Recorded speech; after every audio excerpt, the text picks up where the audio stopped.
예배에 대한 말씀은 오늘까지로 일단락을 지으려고 합니다.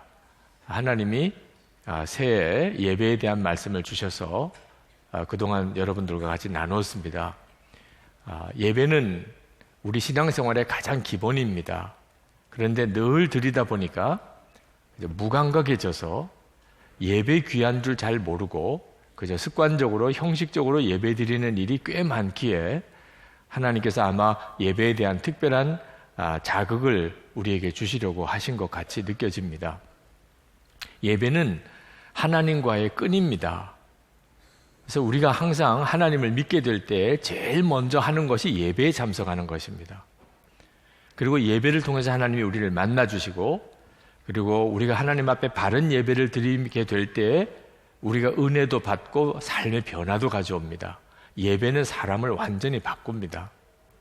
그런 일이 없어야 되겠지만 혹시 어떤 사람이 하나님을 떠났다, 그 말은 더 이상 예배드리지 않는다는 뜻입니다. 선한 목자의 교회가 내 교회다. 무슨 뜻이죠? 주일 예배 참석한다는 뜻입니다. 선한 목자 교회 주일 예배 참석하는 사람, 선한 목자 교회 교인이다는 거죠. 우리 스스로도 예배가 우리 신앙생활의 가장 기본이라고 스스로 알고는 있지만, 그렇지만 예배가 그렇게 중요한 줄을 잘 모르시고 예배를 건성으로 흘려보내시는 분들이 있으신 것이 안타까운 일입니다. 얼마 전에 영상에서 미국 해군 대장 되는 어떤 분이 영상에서 연설하는 걸 들었는데, 그분이 미군 해군 특수부대 네이비 실의 팀원입니다. 36년 동안 미군 해군 특수부대 원이었습니다. 그가 자기 훈련 받을 때 이야기를 했습니다. 이 미군 특수부대 처음 기초훈련은 지원자들을 좋은 특수부대원으로 만들려는 목적으로 훈련하기보다는 자격이 안 되는 사람을 떨어뜨리는 목적으로 훈련을 시킵니다. 아주 전문적인 요원이 자격 안 되는 사람을 강제로 떨어뜨리려고 훈련을 하는 거니까 6개월 동안 말할 수 없는 어려움을 겪으면서 훈련을 받았다는 겁니다. 그러면서 그가 매일 아침에 교관들이 막사에 찾아와서 친구 정돈하는 점검을 한 이야기를 하더라고요. 매일 하는 일이더랍니다.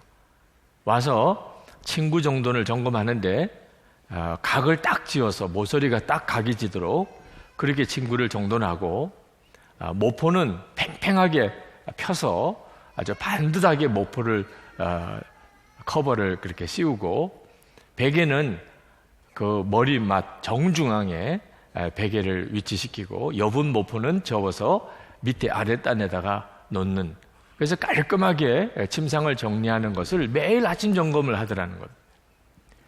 그 교관들은 그때 당시에 월남전에 정말 죽음의 고비를 넘어갔던 그랬던 용사들 중에 용사들. 자기들은 이제 미군 해군 특수부대원이 되기 위해서 지원한 그런 사람들인데, 아니 이 친구 정리가 뭐가 그렇게 중요하길래 매일 아침 제일 먼저 그것부터 그렇게 철저하게 점검하는지 처음에는 잘 이해가 안 되더래요. 근데 나중에 가서 그것이 얼마나 중요한 건지를 알았다는 겁니다. 친구 정리는 하루에 일어나서 제일 먼저 하는 일입니다. 그런데 하루의 첫 과제를 아주 성공적으로 잘 감당하는 것은 그날 하루 해야 될 많은 그 다음의 과제들을 이루어가는데 대단히 중요한 의미가 있더라는 겁니다. 그래서 그 하루의 첫 과제를 깔끔하게 정확하게 정리하는 일이 그렇게 중요했던 것이고, 또 하나는 살아보니까 인생에 있어서 작은 것 큰 것을 분별하기가 쉽지 않더라는 거예요. 아주 작은 것처럼 보이는 일을 제대로 해내지 못하는 사람은 절대로 큰 일을 제대로 할 수 없더라는 것을 알았다는 겁니다. 그리고 또 하나가 어느 날 정말 힘든 하루를 보내고, 그리고 낙심도 오고 좌절도 오는 그런 하루를 보내고, 그리고 막사로 돌아왔는데 자기가 아침에 깔끔하게 정리해 놓은 그 친구 앞에 섰을 때 이상하게 마음에 격려가 되더래요. 넌 잘할 수 있어. 너 잘했었잖아. 넌 얼마든지 다시 잘할 수 있어. 그래서 그 다음 날에 대한 새로운 어떤 기대와 의욕을 불러일으키더라는 거예요. 자기가 깔끔하게 정돈해 놓은 그 침상 앞에 섰을 때. 그러면서 그가 마지막 부분에 가서 그 연설의 마지막 부분에 여러분이 정말 위대한 삶을 살기를 원한다면 친구 정돈부터 잘하세요. 그렇게 연설을 했었습니다. 저는 그 해군 대장의 이야기를 들으면서 하나님이 왜 우리에게 그토록 예배를 강조하시는지, 예배를 잘 드리도록 그렇게 우리를 권하시는지를 알 것 같았어요. 예배는 하나님과의 관계의 기본입니다. 예배를 정말 잘 드리는 사람은 반드시 하나님과 동행하는 삶을 잘 하게 되어 있습니다. 하나님은 그에게 말씀하실 수 있고 역사하시고 그 인생을 바꾸실 수 있어요. 하나님이 원하시는 것은 하나님이 우리에게서부터 뭘 얻으시려는 것이 아니고 예배를 통하여 하나님을 우리에게 주시려는 것입니다. 우리의 삶을 바꾸시려는 거예요. 최근에 이렇게 제작되어지는 한국 영화들을 보면 속상할 때가 많습니다. 그 영화 속에 이따금씩 기독교인이 묘사가 돼요. 뭐 드라마도 그렇고요. 그런데 좋은 모습으로 묘사되는 경우가 많이 없어요. 대부분 아주 이기적인 사람의 모습으로, 또는 아주 몰상식한 사람으로, 아주 욕심쟁이로, 이중인격자로 그렇게 묘사하고 있는 거예요. 여러분, 기독교인에 대한 이미지가 그렇게 사람들의 마음속에 각인되는 거니까 이건 큰 기도 제목이기도 합니다. 우리가 뭘 데모할 수 있는 문제는 아니지만 기독교인에 대한 이미지가 바로 잡힐 수 있게끔 기도는 해야 될 것 같아요. 그런데 왜 그 사람들이 기독교인을 그런 식으로 묘사할까요? 그렇게 보이니까. 우리 책임인 거죠. 그렇게 보였으니까. 그 사람들에게 그런 식으로 보였으니까 그 사람들이 그렇게 그린 거죠. 여러분, 우리가 이렇게 예배를 드리면서 세상에서 비기독교인에게 그런 모습으로 비춰졌다면 우리 예배 드린 거 아닙니다, 그동안. 아무리 많은 예배를 드렸어도 결국 그런 모습으로 세상 사람들에게 비쳤다면 우리 예배에 심각한 문제가 있는 거예요. 하나님은 이렇게 예배하는 것을 원하지 않으십니다. 예배에 대해서 우리가 잘못 생각하는 것 중에 하나가 예배는 예배 시간에만 드린다고 생각하는 겁니다. 예배는 삶 자체가 예배가 되어야 그게 진짜 예배예요. 그것을 사도 바울이 로마서 12장 1절에서 이렇게 말씀합니다. 형제 자매 여러분, 그러므로 나는 하나님의 자비하심을 힘입어 여러분에게 권합니다. 여러분의 몸을 하나님께서 기뻐하실 거룩한 산제물로 드리십시오. 이것이 여러분이 드릴 합당한 예배입니다. 합당한 예배의 기준을 명확하게 말씀하셨어요. 절대로 예배 시간에만 예배 드리는 거 아닙니다. 우리 몸을 하나님께 산제물로 드리는 것이 예배입니다. 그 말은 우리 몸으로 살아가는 모든 삶의 영역이 다 예배라는 겁니다. 내가 살아가는 모든 영역, 가정이나 일터나 하다못해 길을 걸어가더라도 내 몸이 있는 그곳이 다 예배 자리라는 겁니다. 사무엘 선지자가 사울 왕에게 그 양떼 소떼를 끌고 와서 하나님께 제사 드리겠다고 온 그 사람에게 순종 없는 제사 하나님이 원하지 않는다. 삶에서 하나님에게 순종하지 않고 아무리 양떼 소떼를 많이 끌고 와도 하나님 그 제사 안 받으신다는, 순종의 삶과 예배는 같이 가는 겁니다. 로마서 15장 5절 6절에 보면 우리가 하나님을 영화롭게 하는 것은 서로 한 마음과 한 입으로 하나님을 찬양할 때라는 겁니다. 그러니까 서로 싸우고 미워하고, 그리고 예배 시간 아무리 거창하게, 아무리 웅장하게, 아무리 정말 좋은 순서를 마련하고 세상 없는 설교를 해도 이미 그 예배는 예배가 아니라는 겁니다. 예수님께서 마태복음 25장 40절에 지극히 작은 자 하나에게 한 것이 곧 나에게 한 것이라. 우리 주변에 어떤 때는 너무 작은 자기 때문에 존재 자체를 잊어버리는 사람, 가난하고 헐벗고 억울하고 답답한, 나에게 아무런 도움도 안 될 것 같은, 부담만 되는 그런 사람들. 근데 그런 사람들에게 눈길 한번 주지 않고 그런 사람을 한번 제대로 섬기고 돕지도 않으면서 예배 시간에 와서 하나님께 찬송을 드리고 하나님께 헌금을 드리고 하나님 안 받으신다는, 지극히 작은 자에게 한 그게 바로 나에게 한 것이라. 여러분은 무엇 때문에 웃으시고 무엇 때문에 우십니까? 바로 그것이 여러분이 예배하는 거예요. 여러분, 지난 주간에 무엇 때문에 우신 적이 있습니까? 돈 때문에 울었었어요. 그 돈 예배하고 산 거예요. 하나님 앞에서 한번 울어본 적은 없으면서 돈 때문에는 울었어요. 드라마 보다가 울었어요. 그 드라마 예배하고 산 겁니다. 무엇 때문에 여러분은 웃으셨어요? 무엇이 그렇게 여러분을 즐겁게 했어요? 스포츠 영상을 보고 즐거워했습니까? 그러면 스포츠를 예배하고 산 거지요. 우리의 삶과 예배는 같이 가는 겁니다. 여러분, 그 점을 명심하셔야 돼요. 우리가 이렇게 성도들과 함께 모여서 예배하고 예배 끝나고 이제 세상에 나가 살면서 삶으로 하나님께 예배하고, 그렇게 삶으로 예배하다가 다시 성도들끼리 모여서 하나님께 예배하고, 이것이 예배입니다. 예배와 삶은 같은 거예요. 분리되지 않습니다. 이것을 정확하게 알아야 한다는 겁니다. 지난 금요일 우리 위즈데이 때 한화선 목사님, 대구 칠성교회 한화선 목사님이 설교하셨는데, 설교 중에 그 예수님의 아버지 어머니 마리아와 요셉이 예수님을 잃어버린 사건에 대한 이야기를 하셨어요. 예루살렘 성전에 올라가서 하나님께 절기를 지키고 내려오면서 예수님을 잃어버렸어요. 그런데 성경 구절을 하나 읽어주셨습니다. 그 본문의 성경 구절을. 누가복음 2장 44절에 동행 중에 있는 줄로 생각하고 하룻길을 간 후, 지금 절기를 지키고 내려오는 길입니다. 우리식으로 말하면 예배드리고 나오는 거죠. 그런데 예수님이 동행하고 계신 줄로 생각했다는 거예요. 그런데 실제로는 아니었죠. 하루 지나서야 깨달았습니다. 우리도 하나님께 이렇게 예배드리고 그리고 이제 예배당 문을 걸어 나갑니다. 우리 속에 주님이 나와 같이 계시겠지. 생각은 그렇게 할 수 있어요. 주님이 나와 같이 계실 거야. 여러분, 이런 막연한 생각으로는 문제가 심각해질 수 있습니다.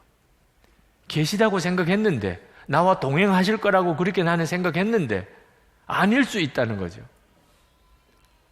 여러분, 막연하면 안 됩니다. 주님과 동행하는 삶은 절대 막연하면 안 됩니다. 우리가 예배 시간에 주님을 늘 바라본 것처럼 예배 끝나고 나면 동일하게 똑같이 주님을 바라보고 살아야 돼요. 주님이 나와 동행하는지 안 하는지는 내가 주님을 생각하는지 안 하는지로 알 수 있습니다. 주님이 나와 동행한다면 내가 주님을 바라볼 수밖에 없지요. 만약에 내가 주님을 잊어버렸다면 나는 동행하는 줄로만 생각한 사람이죠. 어제 큐티 말씀 무엇이었습니까? 우리 주님이 갑자기 오실 거라.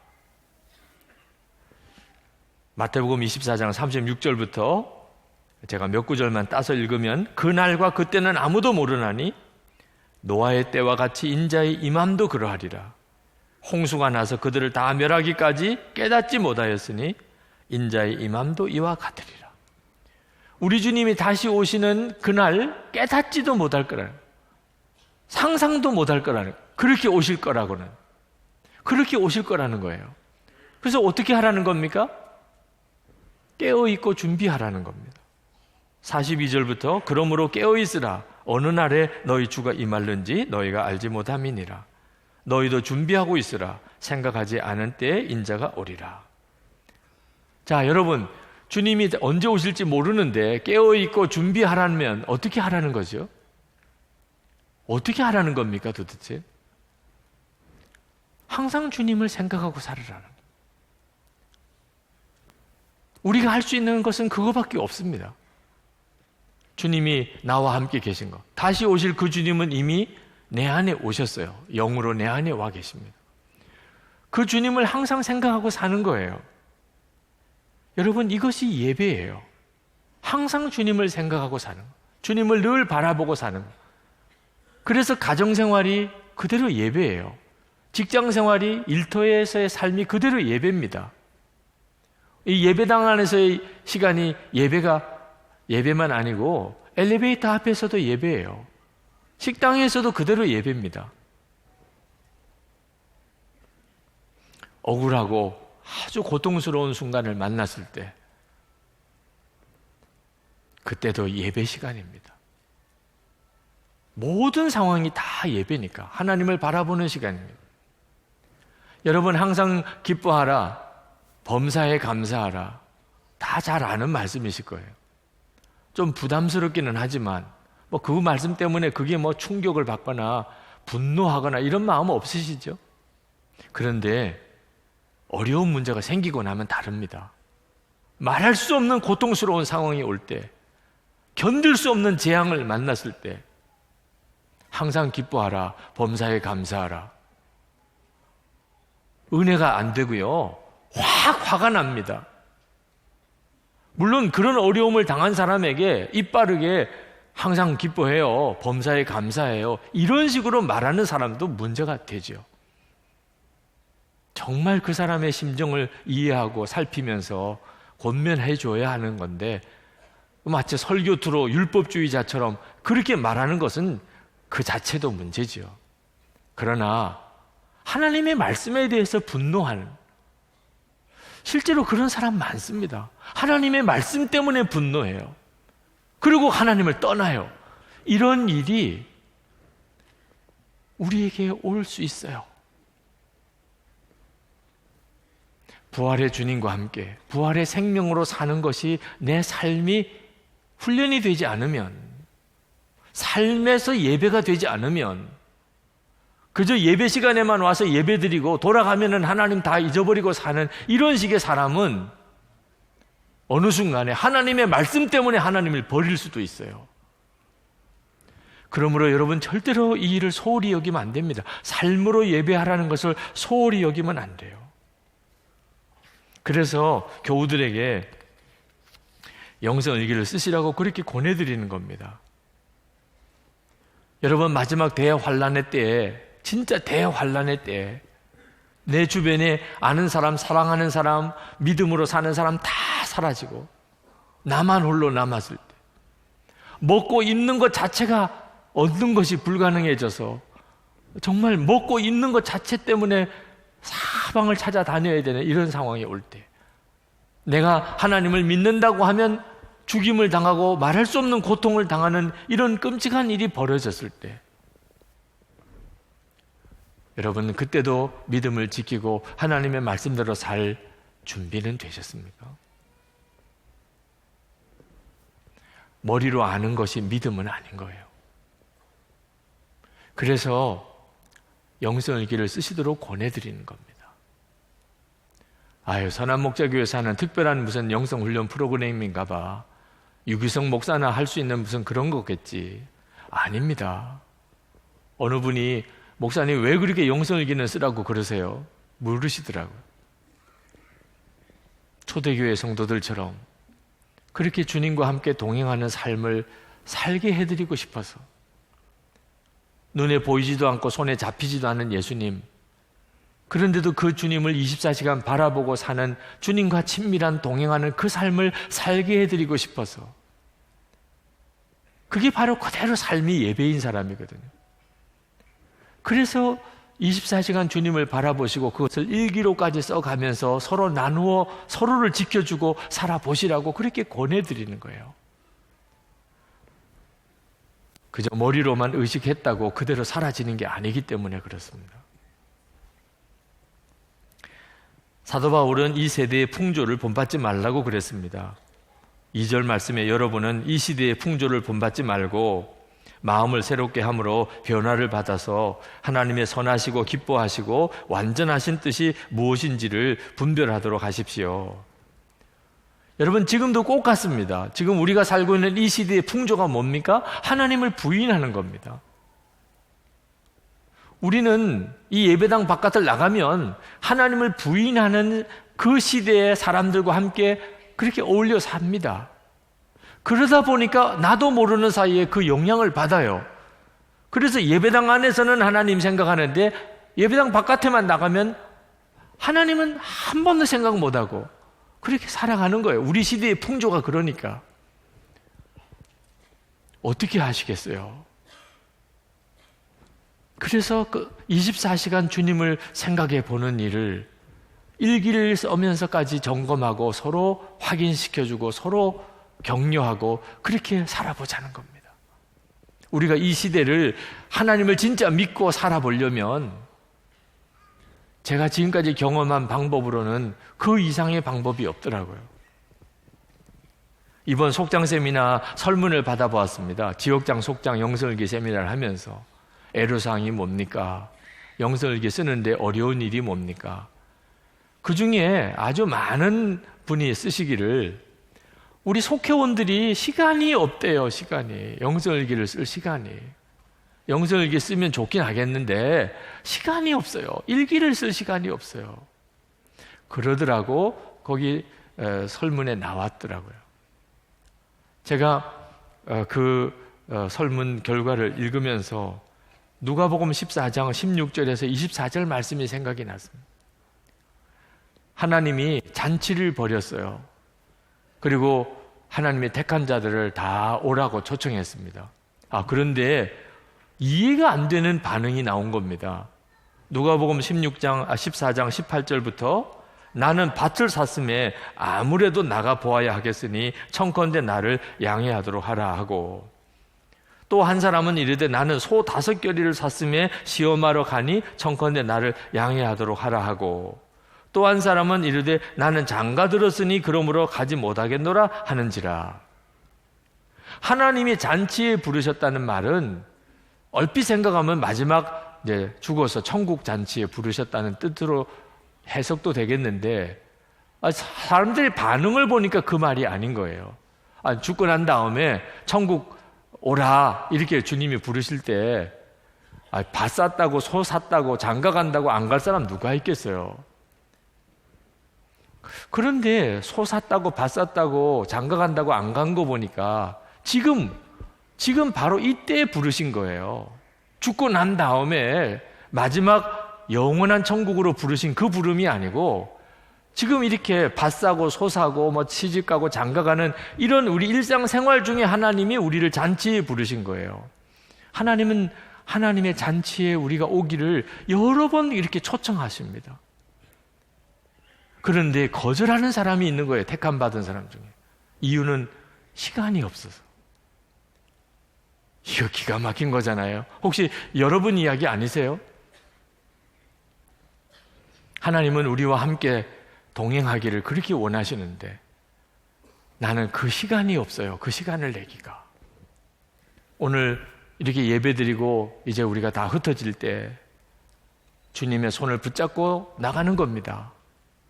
그리고 한 주간 동안 그렇게 주님의 손을 붙잡고 주님의 발자취를 따라 살다가 다음 주에 다시 모여요. 우리가 이렇게 예배할 때 무슨 일이 도대체 예배 때 일어날까요? 혹시 오늘 잠깐 오셨다가 이제 다시는 못 만날 분도 있을 수 있지요. 그래도 무슨 상관입니까? 주님의 손 붙잡고 서로 주님의 발자취 따라 살다가 하나님의 앞에 가서 만날 때 그 기쁨이 얼마나 클까요? 그렇게 살아보고 싶은 거예요. 여러분들 삶이 예배가 되기를 축복합니다.